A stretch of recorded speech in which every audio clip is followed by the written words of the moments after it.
иә, алғашқысы 93-те қабылданды, кейінгісі 95-ші жылы қабылданса, биыл 28 жыл толды. 93-те не қылса 30 жылдық бар. Биыл Конституция қанша жыл толады, білесіз бе?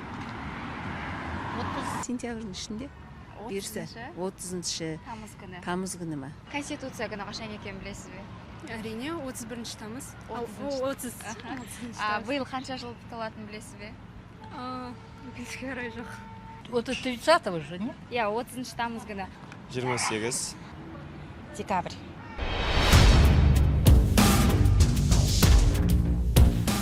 Білесіз бе? мен уже ұмытып қалдым шынымды. Сол 40-тың үстінде. 9 бөлім 97 бап. Ал қанша баптан қанша бөлімнен тұрады? Енді ол жақтарын білмейді. Ал Өкінішке орай жоқ. 9 бап 99 тарма. 9 бөлім 98 баптан Бап, тұрады. иә, солай.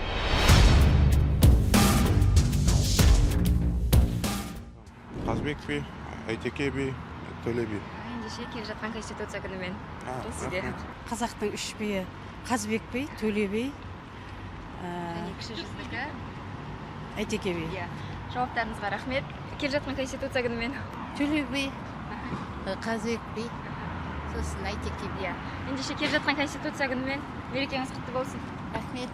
Хан, есім Меджу, Жоқ, билер. Абылай хан, Билер. кешес білмедім.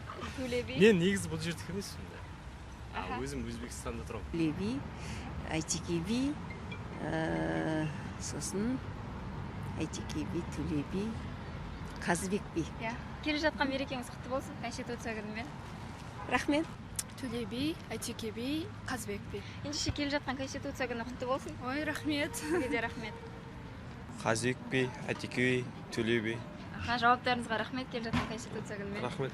Сізге де. Сау болыңыздар. Төле би. Так, Айтеке би. Иә. Так, үшіншісі Қазбек би, Иә, наверное. Қазбек би. Келе жатқан Конституция күні құтты А, болсын. рахмет. Мерекеңізбен. Рахмет. Сізге де.